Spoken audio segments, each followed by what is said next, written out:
بسم اللہ والحمدللہ والصلاۃ والسلام علی رسول اللہ۔ عزیز طلبہ اور طالبات، اسلامک سٹڈیز IAS 401 اور اس سلسلہ میں ہماری سورہ حجرات کی تفسیر کا سلسلہ جاری ہے، اور آج ہمارا لیکچر اگلی آیت جو کہ سورہ حجرات کی ہے اس حوالے سے آج ہمارا لیکچر جاری ہوتا ہے۔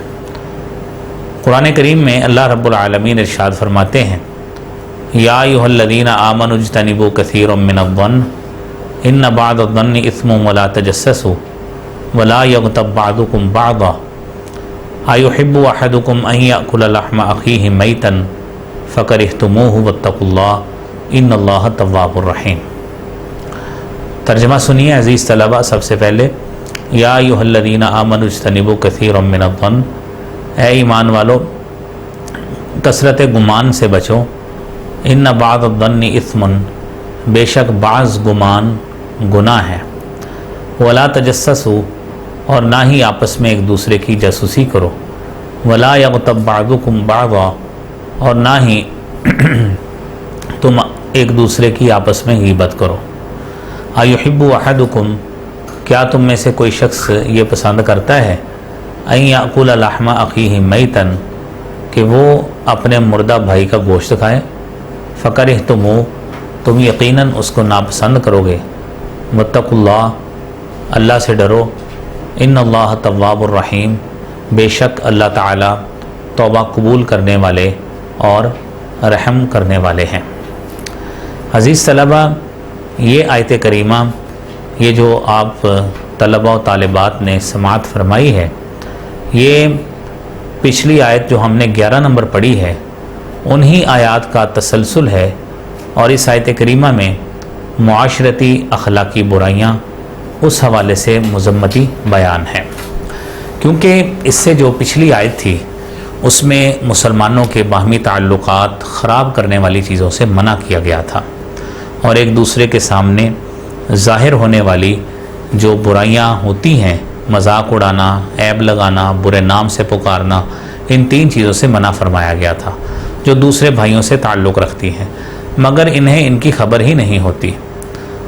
وہ ہیں بدگمانی، جاسوسی اور غیبت۔ یہ تینوں کام انتہائی کمینگی اور بزدلی کے کام ہیں، کیونکہ انہیں کرنے والے میں جرت ہی نہیں ہوتی کہ وہ لوگوں کے سامنے آ سکے۔ یہ اس سورت کی 5ویں آیت ہے جس کا آغاز یا ایھا الذین آمنوا سے ہوتا ہے۔ مقصد یہ ہے کہ یہ تینوں کام ایمان اور اس کے دعوے کے منافی ہیں۔ اب کہا یہ گیا اجتنبوا کثیرا من الظن، پہلی بات یہ فرمائی کہ اس چیز سے بچو کہ کسی کے متعلق جو سنو یا دیکھو اس کے متعلق برا گمان ہی قائم کر لو، یہ نہیں کرنا، بلکہ جہاں تک ہو سکے مومن کے تمام اقوال، اس کے اعمال، اس کے افعال کے متعلق اچھا گمان رکھنے کی کوشش کرو، کیونکہ بعض گمان بالکل بے بنیاد اور گناہ ہوتے ہیں، اس لیے زیادہ گمان سے بچو۔ تصور قائم کرنا، کسی کے بارے میں امیج اپنے ذہن میں بنا لینا، اپنے ذہن میں اس کے بارے میں ایک تصور اور احساس بنا لینا جو نیگیٹو ہو، یہ چیزیں ٹھیک نہیں ہیں۔ اب عربی زبان میں گمان کے لیے لفظ ظن ہے، زوئیں اور نون۔ ظن کی کئی قسمیں ہیں۔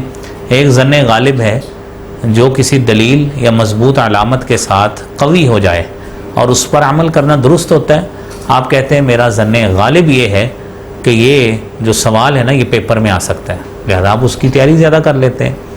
اب اس پر عمل کرنا درست ہوتا ہے۔ شریعت کے اکثر احکام اس پر مبنی ہیں، اور دنیا کے تقریباً تمام کام اسی پر ہی چلتے ہیں۔ مثلاً آپ کورٹس کے ڈیسیژن کو دیکھتے ہیں، فیصلوں کو دیکھتے ہیں، گواہوں کی گواہی کو دیکھتے ہیں، باہمی تجارت، ٹیلی فون اور خطوط کے ذریعے اطلاعات، اور یہ تمام چیزیں ایسی ہیں جس میں غور و فکر، جانچ پڑتال اور پوری کوشش سے حاصل ہونے والا علم ہوتا ہے۔ یہ ظن غالب کی بنا پر ہوتا ہے جو یہ سارے معاملات ہوتے ہیں، مگر اس پر عمل ضروری ہے۔ اب اسے ظن اس لیے کہتے ہیں کہ اس کے مخالف جانب کا، یعنی اس کے درست نہ ہونے کا نہایت ادنا سا امکان رہتا ہے۔ مثلاً ہو سکتا ہے کہ گواہ کی گواہی درست نہ ہو، اطلاع دینے والا جھوٹ بول رہا ہو، یا راوی کو غلطی لگ گئی ہو، مگر اس امکان کا کوئی اعتبار نہیں ہے تو یہ ایک تصور ہے، اس لیے اپنی پوری کوشش کے بعد دلائل سے جو علم ہو، اگرچہ ظن کا لفظ بول لیا جاتا ہے مگر در حقیقت یہی علم ہے اور اس پر عمل واجب ہے۔ ظن کی ایک قسم یہ ہے کہ کسی وجہ سے دل میں خیال آ کر ٹھہر جاتا ہے مگر اس کی دلیل نہیں ہوتی، دلیل نہ ہونے کی وجہ سے دل میں اس کے ہونے یا نہ ہونے کا امکان برابر ہوتا ہے، اسے شک بھی کہتے ہیں، یا اس کے ہونے کا امکان اس کے نہ ہونے کے امکان سے کم ہوتا ہے، یہ وہم کہلاتا ہے۔ اب یہ ظن کی یہ صورت مذموم ہے، یعنی یہ اچھی نہیں ہے اور اس سے اجتناب ضروری ہے، اس لیے کہا ان بعض الظن اثم، کہ بے شک بعض گمان گناہ ہے۔ یہی مراد اللہ تعالیٰ کے فرمان سے ان الظن لا یغنی من الحق شیئا، کہ بے شک گمان حق کے مقابلے میں کوئی فائدہ نہیں دیتا، اور اللہ کے فرمان ان یتبعون الا الظن وما تهوى الانفس، یہ لوگ صرف اپنے گمان کی اور اپنی خواہشات کی پیروی کر رہے ہیں۔ اس میں اسی ظن کا ذکر ہے اور اسی کے متعلق رسول اللہ صلی اللہ علیہ وسلم نے فرمایا ایاکم والظن، کہ بدگمانی سے بچو، گمان سے بچو، کیونکہ گمان سب سے جھوٹی بات ہے، یہ صحیح بخاری کی حدیث ہے۔ اسے سب سے جھوٹی بات اس لیے کہا گیا کہ جب کوئی شخص کسی کے متعلق بدگمانی کرتا ہے تو وہ دلیل کے بغیر فیصلہ کر لیتا ہے کہ وہ شخص ایسا ہے ایسا ہے، چونکہ حقیقت میں وہ شخص ایسا نہیں ہوتا، اس لیے اس فیصلے کو جھوٹ کہا گیا ہے، اور یہ سب سے بڑا جھوٹ اس لیے کہ اس نے بغیر کسی قرینے یا سبب کے محض نفس یا شیطان کے کہنے پر اسے برا قرار دے دیا، جبکہ اس کے برے ہونے کی کوئی بنیاد ہی نہیں تھی۔ اس آیت میں ایسے گمان سے بچنے کا بھی حکم دیا گیا ہے جو بے دلیل ہوتا ہے۔ مثلا ایک آدمی جو ظاہر میں نیک ہے، اس کے عیوب، اس کے نقائص پر اللہ کی طرف سے پردہ پڑا ہوا ہے، عام مشاہدے میں وہ امانت دار ہے، پاک دامن ہے، اس کے بددیانت یا گناہ گار ہونے پر کوئی دلیل یا علامت موجود نہیں ہے، اس کے متعلق بدگمانی کرنا حرام ہے۔ ہاں اگر گمان کرنے کی کوئی واقعی دلیل یا علامت موجود ہے تو اس وقت گمان منع نہیں ہے۔ مثلا ایک شخص کا اٹھنا بیٹھنا ہی ان لوگوں کے ساتھ ہے جو چوری یا زنا کے ساتھ، بدکاری کے ساتھ معروف ہے، یا رات کو وہاں پھرتا ہے جہاں اس کا کوئی کام نہیں ہے، تو اس کے متعلق گمان پیدا ہوتا ہے، وہ فطری بات ہے۔ اسی لیے کہا کہ اجتنبوا کثیرا من الظن، بہت سے گمان سے بچو کیونکہ بعض گمان گناہ ہیں۔ امام بخاری رحمۃ اللہ علیہ نے اپنی صحیح بخاری میں ایک باب قائم کیا ہے، باب ما یجوز من الظن، کہ باب ان چیزوں کا جو گمان جائز ہے۔ اس باب میں حضرت عائشہ صدیقہ رضی اللہ تعالی عنہا سے حدیث ذکر کی ہے کہ رسول اللہ صلی اللہ علیہ وسلم نے فرمایا ما اظن فلانا و فلانا یعرفان من دیننا شیئا قال اللیث کان رجلین من المنافقین، صحیح بخاری ہے، کتاب الادب ہے۔ آپ نے فرمایا میں فلاں اور فلاں کے متعلق گمان نہیں کرتا کہ وہ ہمارے دین میں سے کچھ بھی جانتے ہیں۔ امام لیث فرماتے ہیں یہ دونوں آدمی منافق تھے۔ اس جائز گمان سے مراد وہ گمان ہے جس کی علامات یا دلیلیں واضح ہوں۔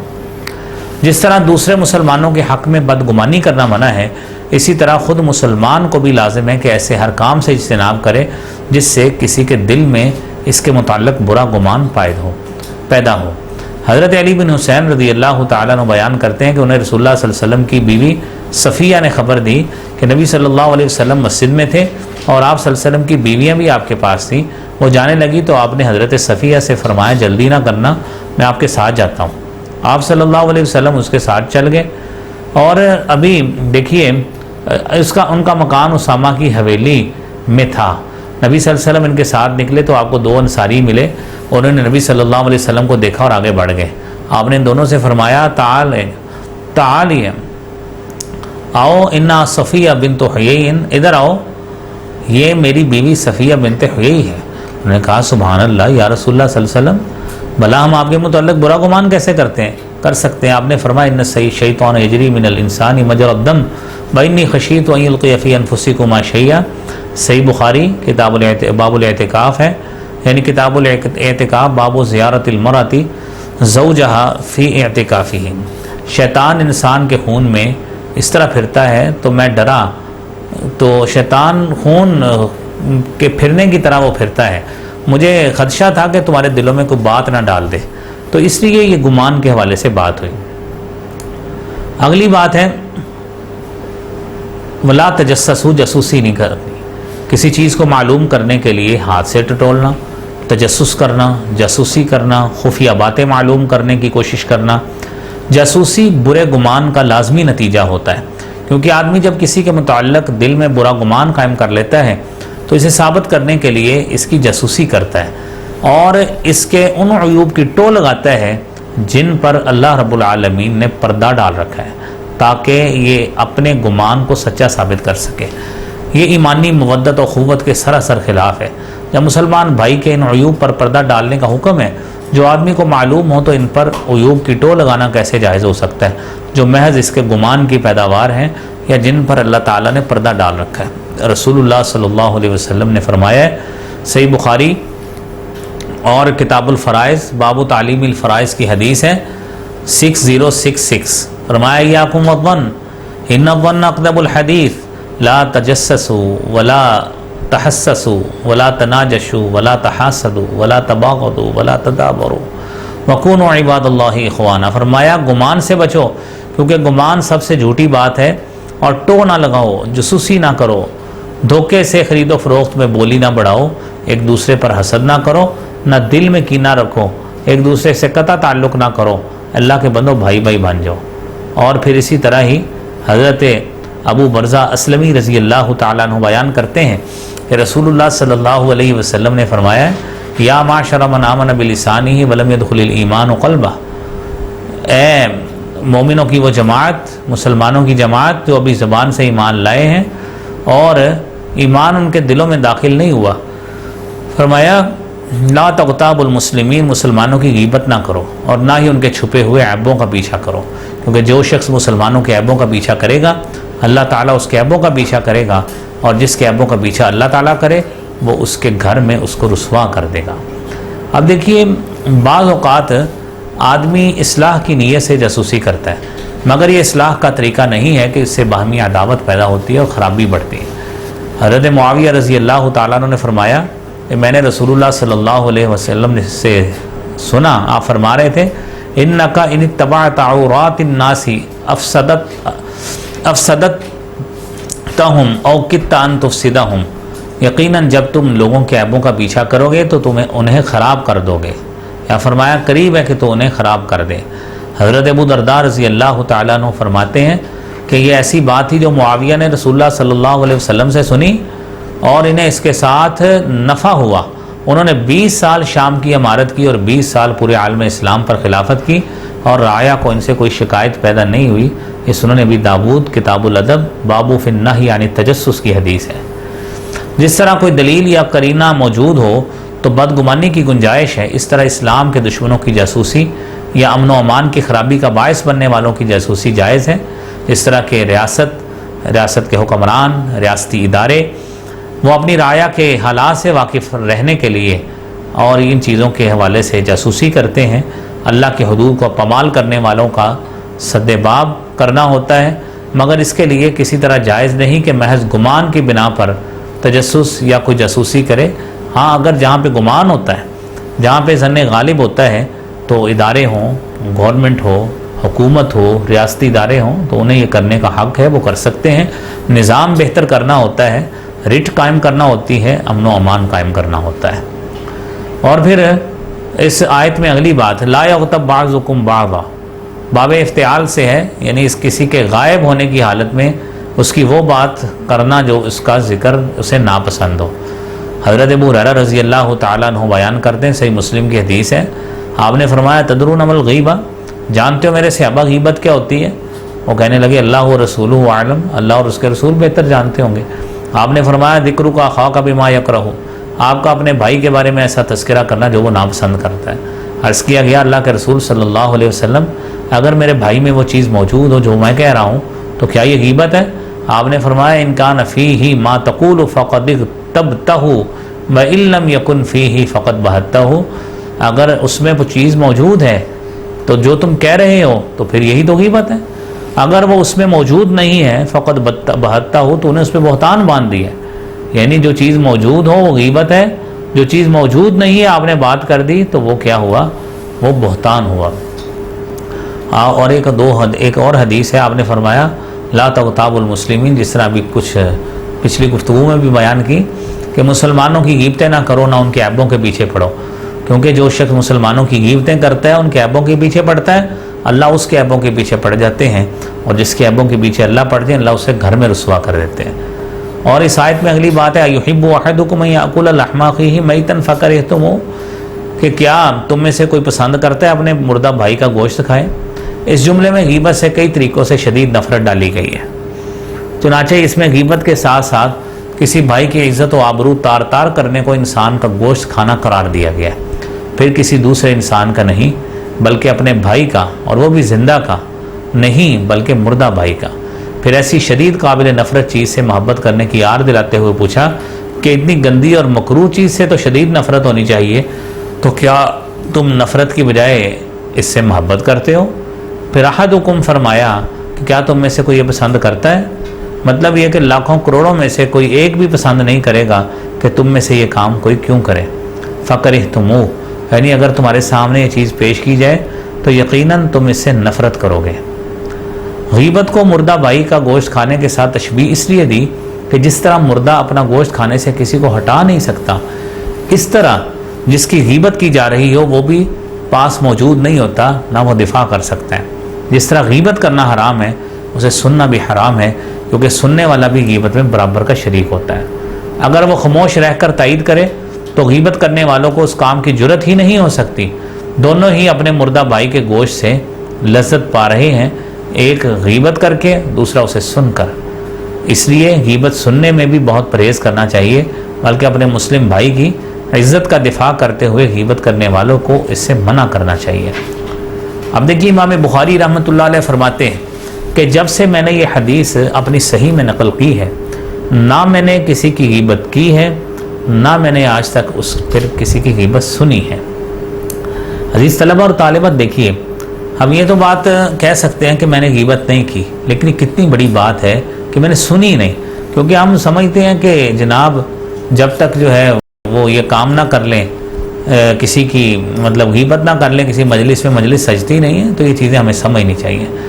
پھر کہا واتقوا اللہ ان اللہ تواب الرحیم، یعنی اللہ کا ڈر ہی ہے جو ان کاموں سے آدمی کو باز رکھ سکتا ہے، جن سے ان آیات میں منع فرمایا گیا ہے وہ نہ ہو تو کچھ بھی نہیں۔ اس لیے اللہ سے ڈرو، ان تمام گناہوں سے توبہ کرو، بے شک اللہ تعالیٰ توبہ قبول کرنے والا ہے۔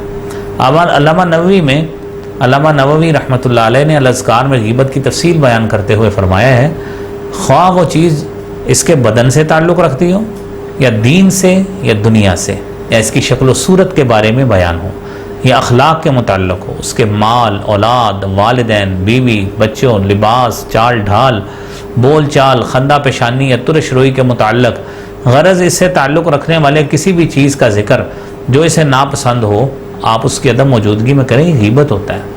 پھر خواہ یہ ذکر زبان سے کیا جائے یا تحریر سے کیا جائے یا اشارے سے ہو یا کنائے سے، تمام صورتوں میں غیبت ہے۔ اشارہ خواہ آنکھ سے ہو یا ہاتھ سے ہو، سر کے ساتھ ہو یا جسم کے کسی حصے کے ساتھ ہو، غیبت میں شامل ہے۔ بدن کی غیبت بھی، جسم کی فزیکل غیبت، فزیکل بیک بائٹنگ بھی ہوتی ہے۔ انسان یعنی دیکھیے اس کی تنقیص کرنے کے لیے کہے کہ فلاں اندھا ہے، لنگڑا ہے، کانا ہے، گنجا ہے، ٹھنگنا ہے، لمبوترا ہے، کالا ہے، کبڑا ہے، اس قسم کے الفاظ استعمال کرنے، تو ایسی باتیں کرنا یہ غیبت ہوتی ہے۔ اسے دین کے بارے میں بھی غیبت ہوتی ہے، آپ کہیں یہ فاسق آدمی ہے، یہ چور ہے، یہ ظالم ہے، نماز میں سست ہے، پلید آدمی ہے، ماں باپ کا نافرمان، بدماش ہے۔ دنیا کے بارے میں بھی غیبت ہے، مثلاً اسے کہیں نکما، بتونی، پیٹو۔ اخلاق کے متعلق بھی غیبت ہوتی ہے، اسے بدخلق، متکبر، ریاکار، جلد باز، بزدل، سڑیل، یہ دیکھیں نا کتنی بات ہے۔ اس کے والدین کے متعلق باتیں کرنا، مثلاً یہ جی جلاہا ہے جی، یہ موچی ہے جی، کالا ہے، حبشی ہے، اس طرح کہہ کر اس کی تنقیص کرنا۔ پھر اس کے زبان، ہاتھ اور جسم کے ساتھ غیبت کی ایک صورت، اس کی نقل اتارنا ہے۔ مثلاً عموماً ہم دیکھتے ہیں ایک بندہ اٹک اٹک کے بات کرتا ہے تو ہم کہتے ہیں یار وہ جو اٹک اٹک کے بات کرتا ہے نا، وہ ناک میں بولنے کی عادت ہے جی اس کو، یہ لنگڑا ہے، لنگڑا کر چلتا ہے، کبڑا ہے جی، چھوٹے ہونے کا قد کی نقل اتارنا۔ یہ تمام باتیں وہ ہیں جو ہمارے روزمرہ زندگی سے تعلق رکھتی ہیں۔ اب دیکھیے بعض اوقات کسی مسلم بھائی کی غیبت جائز ہوتی ہے، اس کی عدم موجودگی میں اس کا عیب بیان کیا جا سکتا ہے۔ قاعدہ یہ ہے کہ جب دین کا کوئی ضروری مقصد اس کے بغیر حاصل نہ ہو سکتا ہو تو اس وقت یہ جائز ہے۔ علامہ نووی نے اور امام غزالی نے غیبت کی جواز کے 6 موقع گنوائے۔ نمبر 1، ظلم پر فریاد، یعنی مظلوم کو حق ہے کہ اسے ظالم کے خلاف بات کرے، جس طرح قرآن میں کہا گیا 6 سپارہ 1 آیت، لا یحب اللہ الجہر بالسوء من القول، اللہ بری بات کے حق میں نہیں ہے، اس بری بات کے ساتھ آواز بلند کرنا پسند نہیں کرتے سوائے اس کے کہ جس پہ ظلم کیا جائے۔ اور آپ صلی اللہ علیہ وسلم نے فرمایا ہے نا صحیح بخاری میں کتاب الاستقراض میں کہ فرمایا فإن لصاحب الحق مقالا، کہ حق والے کو بات کرنے کی گنجائش ہے، بہتر یہ ہے کہ وہ بادشاہ یا قاضی یا کسی ایسے شخص کے پاس اپنی مظلومیت کا تذکرہ کرے جو اس کی مدد کر سکتا ہو۔ دوسرا لمحہ وہ ہے کسی گناہ یا برے کام سے روکنے کے لیے ایسے لوگوں کو اطلاع دینا جو اس کے ساتھ مل کر یا خود روک سکے، اگر مقصد صرف اس کام کرنے والے کی تذلیل ہو تو جائز نہیں ہے۔ تیسری بات، فتویٰ لینے کے لیے مفتی کے سامنے جانا، کسی کا نقص ذکر کرے تو یہ جائز ہے۔ ہند بنت عتبہ اپنے خامد ابو سفیان کے متعلق رسول اللہ صلی اللہ علیہ وسلم سے متعلق پوچھا تھا کہ ابو سفیان بخیل آدمی ہے، صحیح بخاری کی حدیث ہے، مجھے اتنا خرچ نہیں دیتا جو میرے بچوں کے لیے کفایت کرے، تو آیا میں اس کے مال سے بغیر پوچھے لے لوں؟ آپ نے فرمایا خودی انتی و بنو کی ما یکفی کی بالمعروف، صحیح بخاری کتاب البیوع کی حدیث ہے کہ آپ اتنا لے لیں جو آپ کو کفایت کر جائے۔ تو پھر اس طرح دیکھیے کہ رسول اللہ صلی اللہ علیہ وسلم نے خامند کا عیب بیان کرنے پر منع نہیں فرمایا کیونکہ اس کا مقصد مسئلہ پوچھنا تھا۔ چوتھی بات یہ ہے کہ مسلمانوں کی خیر خواہی کے لیے اور انہیں شر سے بچانے کے لیے کسی کی برائی سے آگاہ کرے تو یہ جائز ہے۔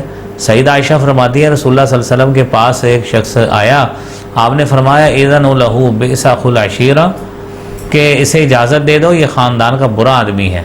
رسول اللہ صلی اللہ علیہ وسلم کو اس شخص کی برائی سے آگاہ کرنا ضروری خیال کیا۔ مسلمانوں کی خیر خواہی میں انہیں شر سے بچانے میں بہت سی چیزیں آ جاتی ہیں، مثلا حدیث کے راویوں پر اور مقدمے کے گواہوں پر جرح جائز ہوتی ہے بلکہ واجب ہے۔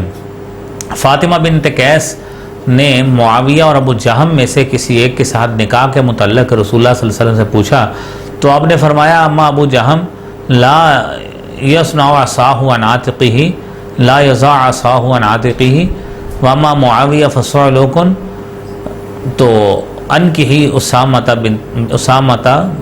ابن زید، فرمایا ابو جہم تو عورتوں کو بہت مارتا ہے، معاویہ کنگال آدمی ہے تو اس کے پاس کچھ نہیں ہے، تم اسامہ بن زید سے نکاح کر لو۔ آپ نے صحیح مشورہ دیا جو مومن کا حق ہے۔ تو یہ 4 باتیں ہوں گی۔ پانچویں بات یہ ہے جو شخص کھلم کھلا اللہ کی نافرمانی کرتا ہو، لوگوں کو لوٹتا ہو، اعلانیہ شراب پیتا ہو یا کوئی اعلانیہ کبیرہ گناہ کا مرتکب ہو تو اس کے ان گناہوں کا ذکر کرنا جائز ہے جن کو چھپانے کی وہ ضرورت ہی محسوس نہیں کرتا۔ جن کا ذکر کیا جائے تو اسے برا محسوس ہی نہیں ہوتا کیونکہ غیبت ان چیزوں کا ذکر ہے جسے وہ ناپسند کرے۔ پھر چھٹی اور آخری بات یہ ہے کوئی شخص کسی لقب کے ساتھ مشہور ہو تو اس کے بغیر اس کی پہچان نہ ہوتی ہو تو اسے برا نہ جانتا ہو، یہ شرط ہے۔ تو خواہ اس میں اس کا نقصی بیان ہو رہا، مثلا امام اعمش تھے جن کی آنکھیں چندیائی تھیں، عارج محدث ہیں جس کو لنگڑا کہتے ہیں، اصم بہرے کو کہتے ہیں، اعما اندھا کو کہتے ہیں۔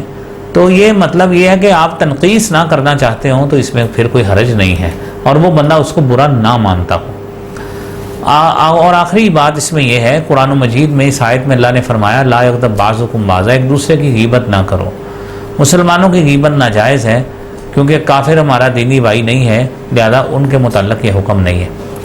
اس سے قبل جاسوسی تھا، جاسوسی میں جہاں پہ ہم نے جو باتیں کی ہیں نا وہاں پہ ایک عجیب طریقہ ہے کہ ہم ایک دوسرے کے نا موبائل میں سے چیزیں نکال لی، اس کی گیلری کھول لی، اس کے کلپس دیکھ لیے، اس کی پرسنل چیزیں دیکھ لی، یہ شرعاً جائز نہیں ہے، اس سے ہمیں پرہیز کرنا چاہیے۔ تو باقی انشاءاللہ اگلی آیت نمبر 13 سے انشاءاللہ ہم اگلے لیکچر میں گفتگو کریں گے۔ وآخر دعوانا ان الحمدللہ رب العالمین۔